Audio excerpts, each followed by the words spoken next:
Andrew Demetriou is Chief Executive of the AFL. If you'd like to speak to him, 96900 693 13 13 32. Andrew Demetriou, good morning. Morning. No, I'm pretty boring after that exchange with Bill and Bruce. Well, who do you think Bill Shorten supports? Oh, he supports the Prime Minister, he said. Which one? I'm not leave me out of that. No. Now, the very serious matter, the charges against Stephen Milne, did St Kilda consult the AFL before deciding that he wouldn't play? Yes, they did. There was a meeting the day the charges were laid, Neil, that involved the St Kilda Football Club, the Players Association, his management and AFL representatives, and they advised us that they were having a board meeting that night, which subsequently was resumed the following day, and the board of the St Kilda Football Club made their decision, taking all things into account, Neil. You agree with it? Yes, we do. In fact, our commission met a couple of nights ago on a phone hookup with members of the management team, and we discussed the issue. It's a very complex issue, and a very, very serious one. And on balance, we think that the St Kilda board acted appropriately, Neil. On balance, they got it right.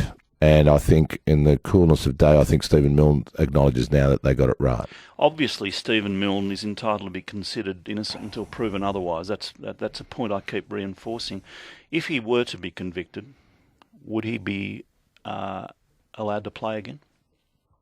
Well, if he was convicted, and I gather by the fact that he was saying he was convicted and he was sentenced, hypothetically, well, he wouldn't be playing until such time as he was out of jail, Neil, if that's what happened. Yeah. But, I mean, we have a record of people. We've got Andrew Cracker playing who's been in jail. He's entitled to resume his career.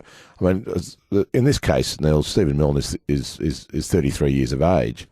So I don't think that is a scenario that we've contemplated. Police have handled this badly. I mean, they admitted that to me. This should really have been resolved one way or another 9 years ago.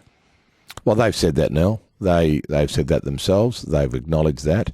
I think out of respect for the woman in this particular instance, and we should be very sensitive, there is a woman involved here, Neil, who feels aggrieved, and she has agreed with the charges being laid.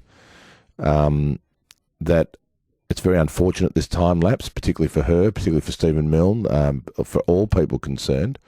Having said that, though, in some ways, it is probably, Neil, on balance, and it's the AFL Commission's view that we welcome the opportunity for this to be heard by the right process through the system that is in place, and that's the judicial system, and that no player is above the law. And we all agree with this notion. There's this very important belief of the presumption of innocence, and that all people have got the opportunity to have their case heard. Has the AFL had any dealings with the alleged victim? Back in 2004, Neil, if you cast your mind back that far, it was as a result of this particular case that the AFL instigated over the course of the following 12 months our respect and responsibility policy. And we then sought advice from experts, experts involved through the Victoria Police, experts involved with the University of Melbourne who helped us in this area, QCs. We got people who've been involved in sexual assaults, victims of sexual assault, and we put together the respect and responsibility policy. And my recollection was that we did have contact with the victim back then. Okay, on to something else. What is the AFL prepared to pay Buddy Franklin to get him to Sydney? Nothing, Neil. The AFL has been very clear, and I've been very clear, that we have no role in attracting any player from any club to another club. So these reports that AFL, he would be employed as an AFL ambassador, that's wrong? That's absolutely wrong, that we are not enticing Buddy Franklin to go to any club, and that we are offering him an ambassadorship.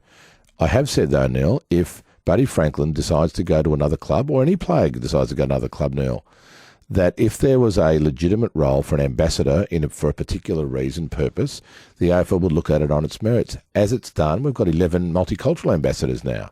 We've got Carmichael Hunt. Of course they do. We've got Carmichael Hunt.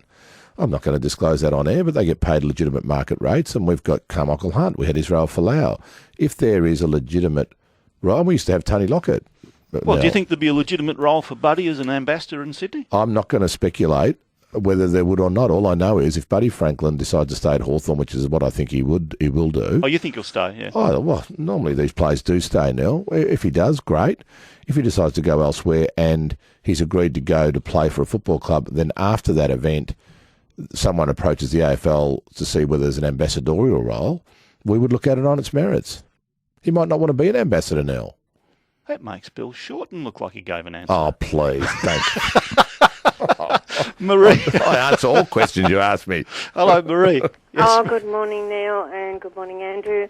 I'm just thinking about the umpiring standards generally in the game at the moment, which I think they're just hit and miss, and I don't think it's good enough.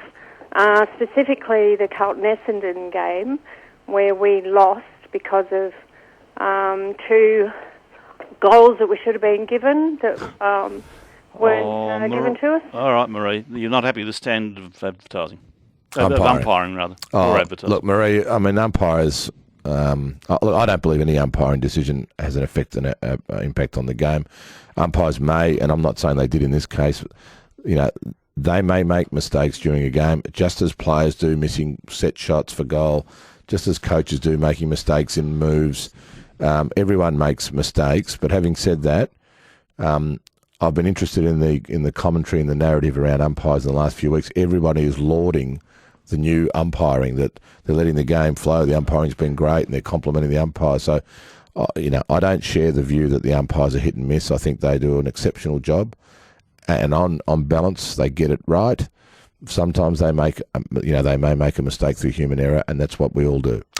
Is it correct that you are approving personally who goes onto the Melbourne board? Not personally, but the AFL Commission will be, Neil, absolutely. I mean, the Melbourne Football Club presented to the AFL last Friday, and in that sort of financial package, we made it very clear that on the basis that the AFL would support the club financially, a significant amount of money now, that would be highly conditional. And one of those conditions is approving the composition of the board. So do you select them, or are they put before you for approval? They are put before. We're both now. We're talking to prospective board members, and people are offering up names and suggestions, and we're welcoming all that. Got anybody yet? We've got several people that we're looking at who would, I think, add significantly to... Can you say who?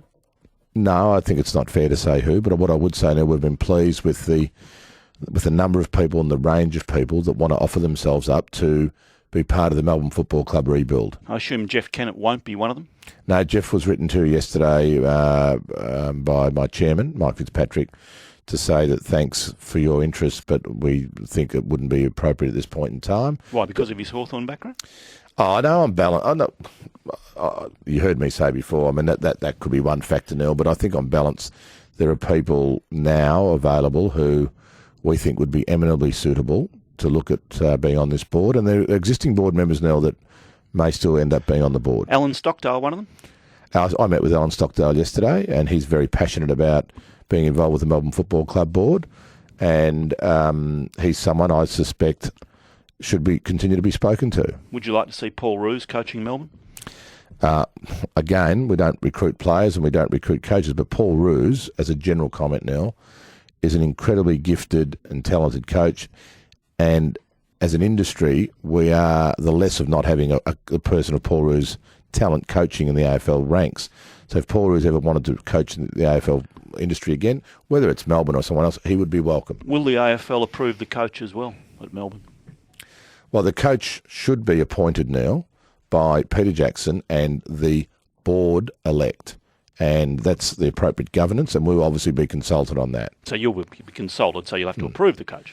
Well, we would have a say, I guess, Neil, but we're not experts in coaches. We think they should have the right governance in place to make those selections. Is Melbourne still a possibility for setting up some sort of facility at the Docklands? Through the Lord Mayor's been raising this. Yes, I think down the track. I mean, not in the short term, but there is a piece of land at Docklands that is being targeted for a community facility. What we've looked at as a possibility is that they should future-proof it in case at some stage down the track it could be used for a broader AFL club. It'd be good to have a club down there, call it Melbourne now, that would attract more people to the Docklands precinct. Well, I mean, we're there, and it's a good bit of dirt. So we're talking what time period? Oh, I wouldn't say anything in the next 5 years. Okay. Have you seen this advertisement that Sportsbet's got at the airport? I saw it when... rooting for all wallabies and a kangaroo mounting a lion. What do you think? Pretty ordinary now. You wouldn't have it at an AFL ground? I think it's pretty poor. Do you think... Can you spoken to anyone who thinks it's good? No. Ah. No. Bill Shorten doesn't like it. Bruce Bilson, they even agreed. I was going to use a more harsher word. What? Won't say that on air. What? It's all right. I'm trying to guess. It's a Wallabies and playing the Lions. Did you know that? Crap. Congratulations to the Socceroos for getting through the World Cup now. It's a great win. Thank you very much for your time. Cheers. Thank you for answering some questions. Oh. Bill Shorten. No, sorry. It's Andrew. You having a week off next week? I might be back, I think.